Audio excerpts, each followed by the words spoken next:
Speaker, House of Representatives, principal officers, and members of the National Assembly, executive governors, members of the Federal Executive Council,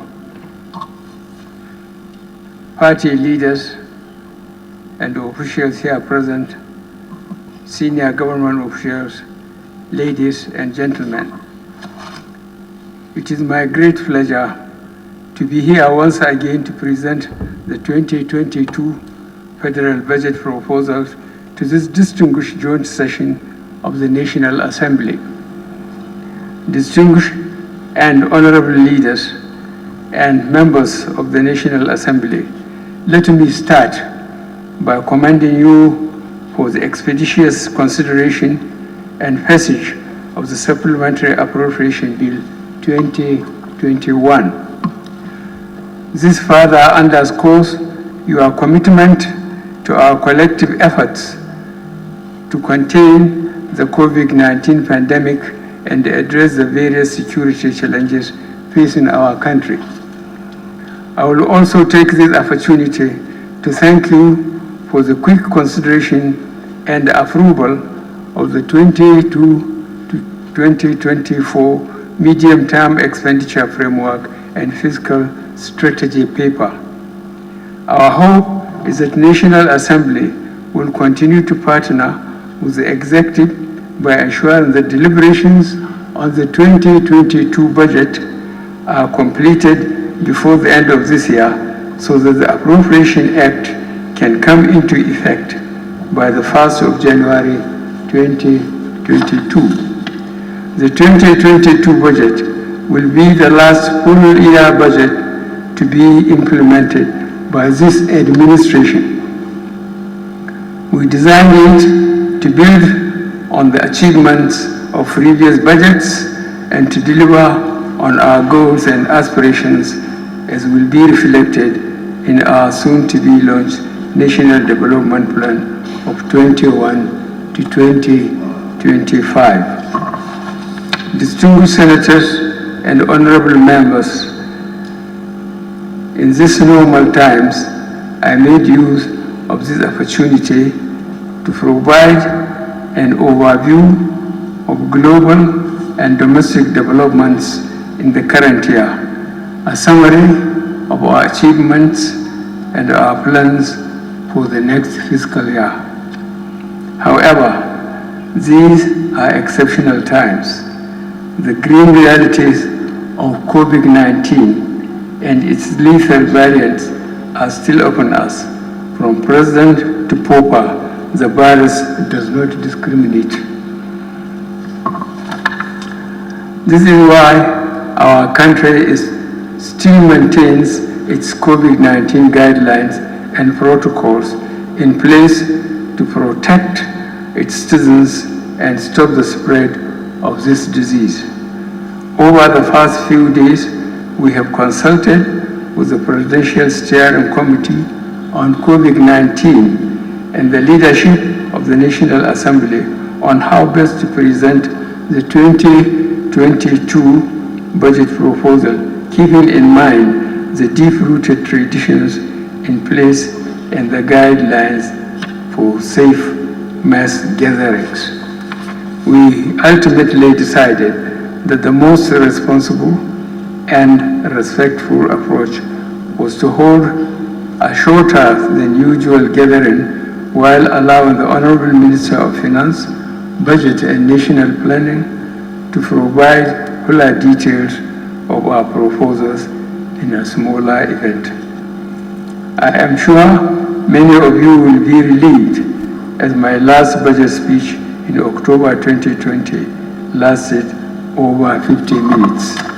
Still, over the next few minutes, I will provide key highlights of our 2021 performance as well as our proposals for 2022.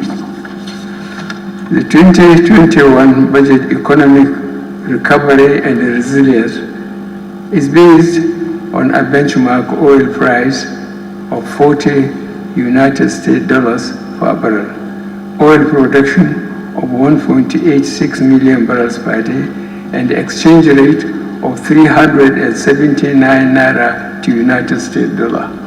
Furthermore, a supplementary budget of 982.73 billion naira was recently enacted to address issues in the security and health sectors. Based on 2021 fiscal framework, total revenue of 8.12 trillion naira was projected to fund aggregate federal expenditure of 14.57 trillion naira, inclusive of the supplementary budget. The projected fiscal deficit of 6.45 trillion naira, or 4.52% of GDP, is expected to be financed mainly by domestic and external borrowing. By July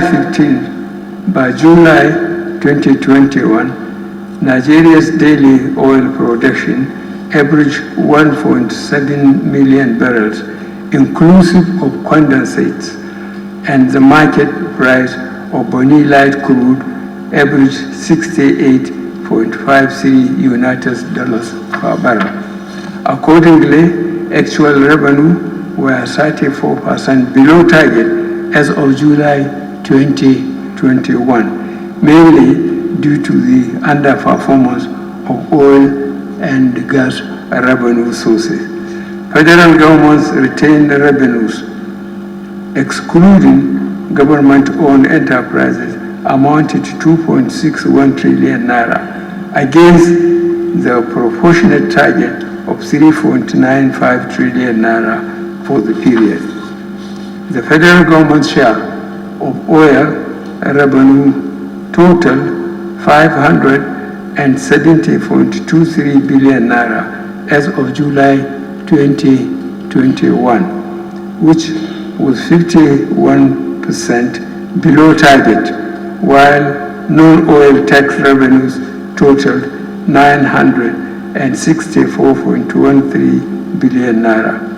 The poor performance of oil revenue relative to the budget was largely due to the shortfall in production, as well as significant cost recovery by NNPC to cover the shortfall between its cost of importing petrol and the pump price. The National Assembly will recall that in March 2020, the Petroleum Products Pricing Regulatory Agency announced that the price of petrol would henceforth be determined by market forces. However, as the combination of rising crude oil prices and exchange rate combined to push the price above the hitherto regulated price of 145 naira per liter, opposition against the policy of price deregulation hardened on the part of labor unions in particular. The government had to suspend further upward price adjustments while engaging labor on the subject. This petrol subsidy significantly eroded revenues that should have been available to fund the budget. On the positive note, we surpassed the non-oil taxes target by 7% in aggregate.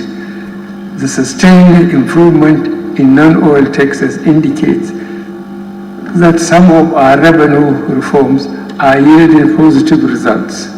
We expect further improvement in revenue collections later in the year as more cooperative entities file their tax returns and we accelerate the implementation of our revenue reforms. We have stepped up implementation of the strengthened framework for performance management of government-owned enterprises with a view to improve their operational efficiencies, revenue generation, and accountability.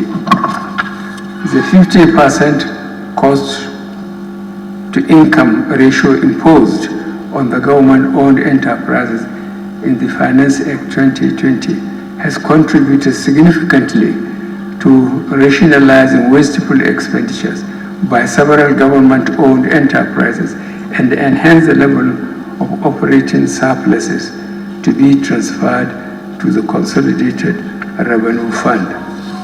I solicit the cooperation of the National Assembly in enforcing the cost-to-income ratio and other prudential guidelines during your consideration of the budget proposals of the government-owned enterprises, which I am also laying before you today.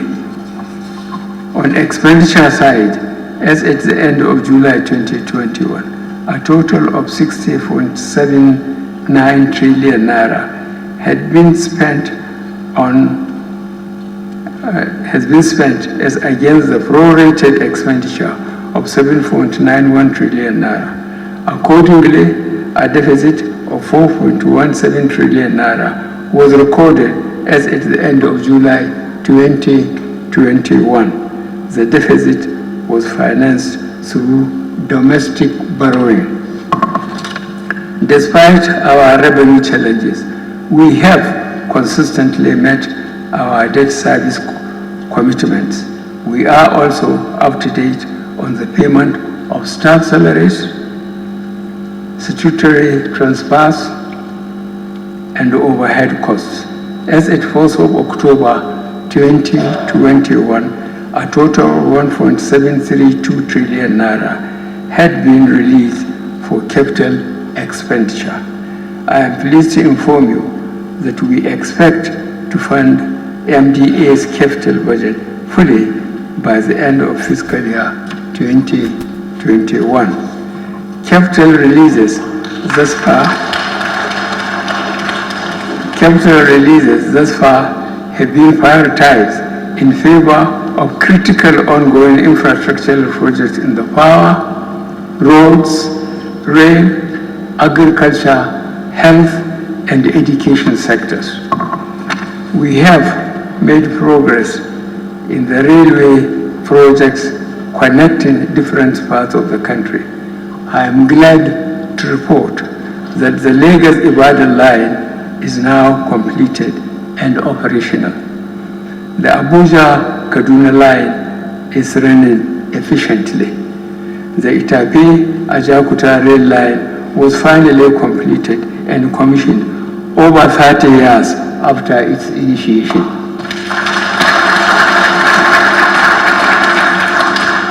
Arrangements are underway to complete the Ibadan-Kano line. Also, work will soon commence on the Port Harcourt-Maiduguri line and Calabar-Lagos coastal line, which will connect the southern and eastern states to themselves and to the north. Progress is also being made on several power generation, transmission, and distribution projects, as well as off-grid solutions, all aimed towards achieving the national goal of optimizing power supply by 2025. I am again happy to report that we continue to make visible progress in our strategic road construction projects like the Lagos-Ibadan Expressway, Apapa to Oronsoki Expressway, Abuja to Kano Expressway, East to West Road, and the second Niger Bridge. We hope to commission most of these projects before the end of tenure in 2023.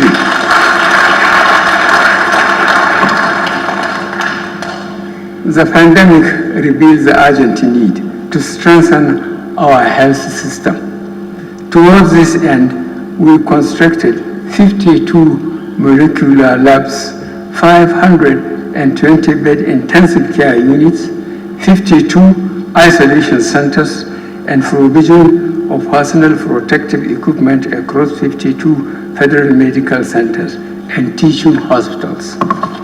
We continue to push our expenditure rationalization initiatives, which we commenced in 2016 For example, on personal costs, the number of MDAs captured on the Integrated Payroll and Personal Information System increased from 459 in 2017 to 711 to date. The recent passage of the Petroleum Industry Act 2021 and consequent incorporation of Nigerian National Petroleum Corporation should also result in rationalization of expenditure as well as increased investments and improved output in the oil and gas industry. Distinguished senators and honorable members, you will agree with me that a lot has been accomplished over the last year, but there is still much to be done. I will now proceed with the review of the 2022 budget proposal.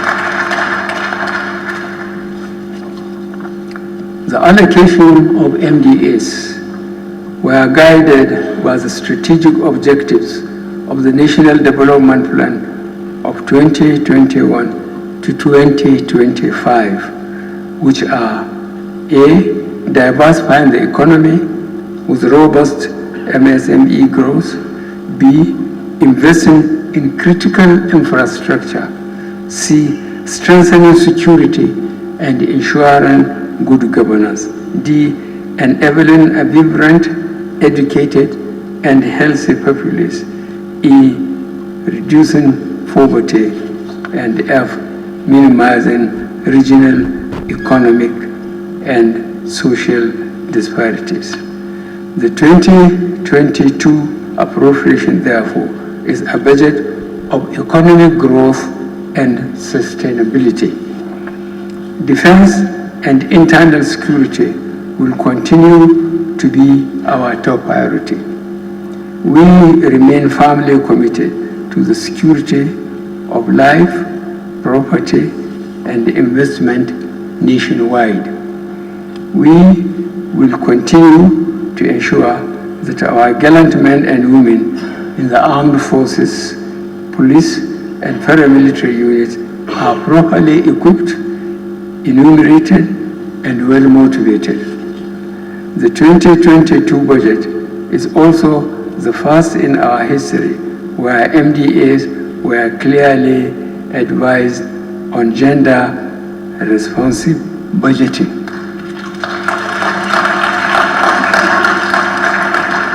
These are part of critical steps in our efforts to distribute resources fairly and reach vulnerable groups in our society. Distinguished members of the National Assembly, the 2022 and 2024 medium-term expenditure framework and fiscal strategy paper set out the parameters for the 2022 budget as follows. A, conservative oil price benchmark of 57 United States dollars per barrel. B, daily oil production estimate of 1.88 million barrels, including condensates of 300,000 to 400,000 barrels per day.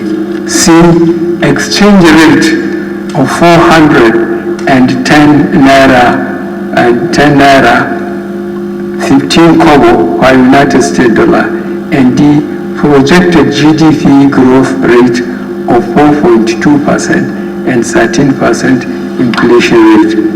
Based on these fiscal assumptions and parameters, total federally collectible revenue is estimated to 17.7 trillion naira in 2022. Total federally contributable revenue is estimated to 12.72 trillion naira in 2022. Total revenue available to fund the 2022 federal budget is estimated at 10.13 trillion naira.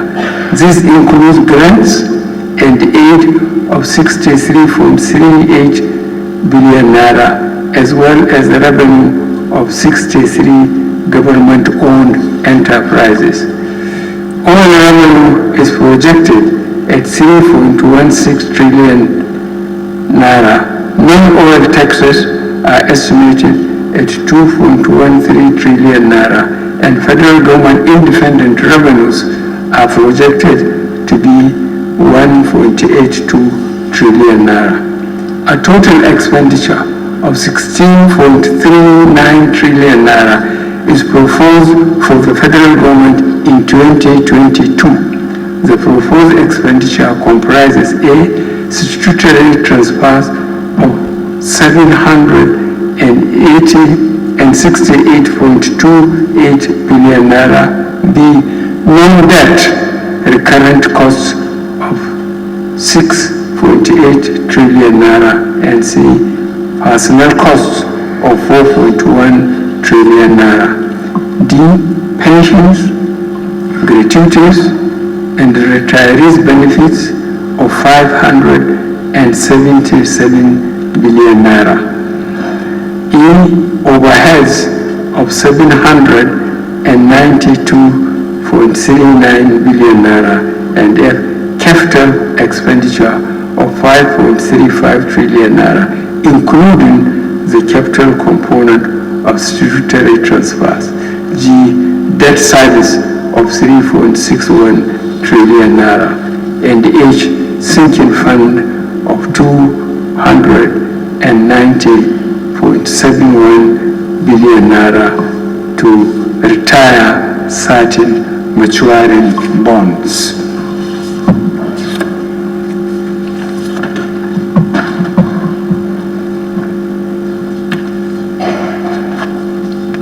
We expect the total fiscal operations of the federal government to result in a deficit of 6.26 trillion naira.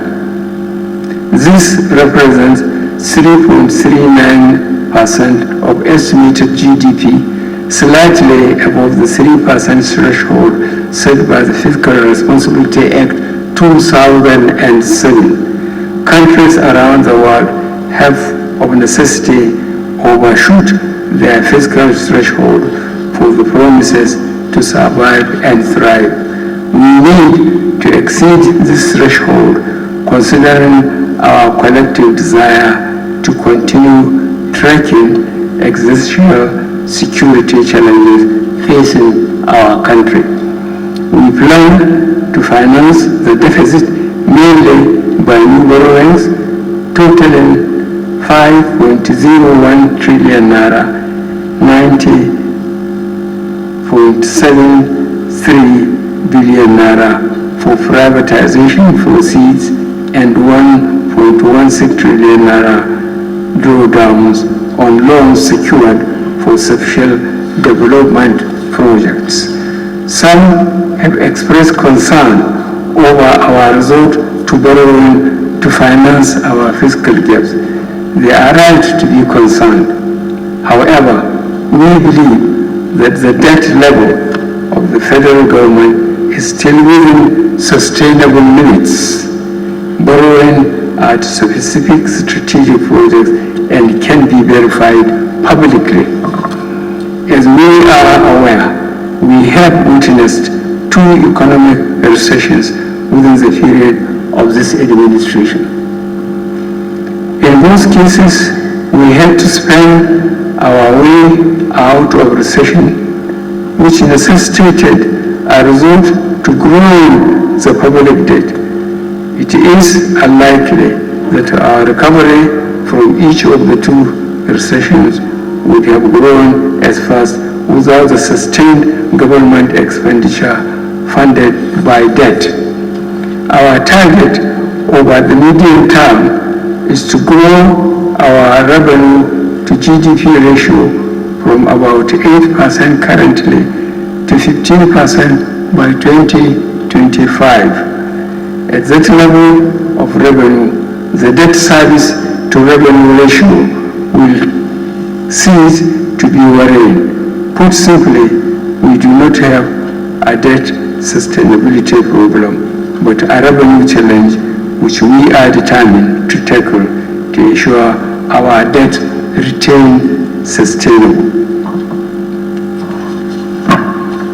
Very importantly, we have endeavored to use the loans to finance critical development projects and programs aimed at improving our economic environment and ensuring effective delivery of public services to our people.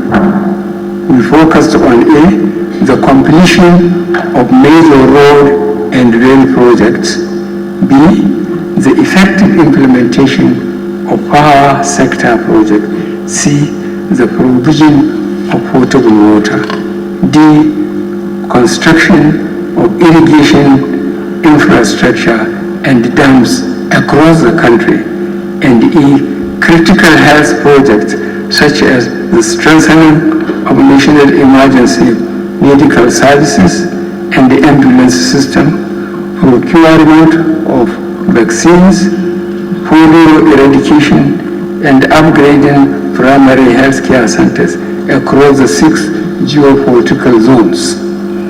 In 2022, government will further strengthen the framework for concessions and public-private partnerships.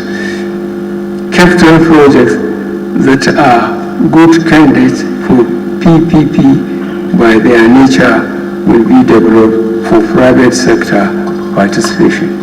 We will also explore available opportunities in existing ecosystem for green finance, including the implementation of our sovereign green bond program and leveraging debt for climate swap mechanisms. Our strategies to improve revenue mobilization will be sustained in 2022 with the goal of achieving the following objectives: A, enhance tax and excise revenue through policy reforms and tax administration measures. B, review the policy effectiveness of tax waivers and concessions. C, boost customs revenue through the e-customs and single window initiatives. And D, safeguard revenues from oil and gas sector. Distinguished senators and honorable members, I commend you for passage of the Petroleum Industry Act 2021. It is my hope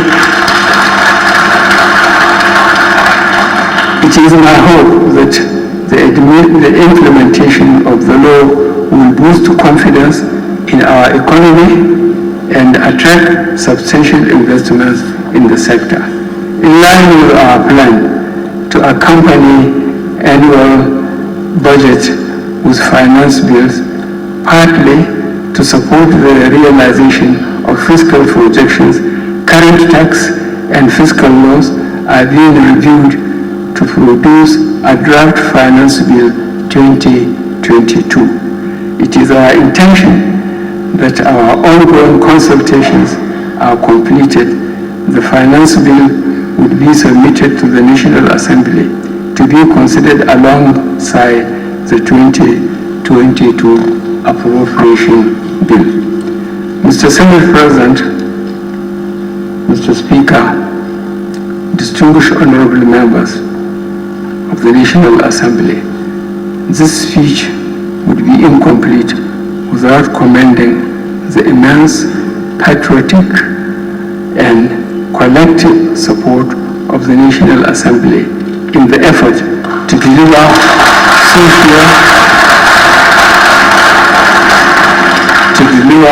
socio-economic development and democracy dividends for our people. I wish to assure you of the strong commitment of the executive to strengthen the relationship with the National Assembly. Nigeria is currently emerging from a very difficult economic challenge. We must continue to cooperate and ensure that our actions are aimed at accelerating the pace of economic recovery so that we can achieve economic prosperity and deliver on our promises to Nigerian people. The fiscal year 2022 is very crucial to our efforts to ensure that critical projects are completed, put to use, and improve the general conditions of our people. It is with great pleasure, therefore, that I lay before this distinguished joint session of the National Assembly the 2022 budget proposal of the federal government of Nigeria. I thank you most sincerely for your attention. May God bless the Federal Republic of Nigeria.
Mr. President.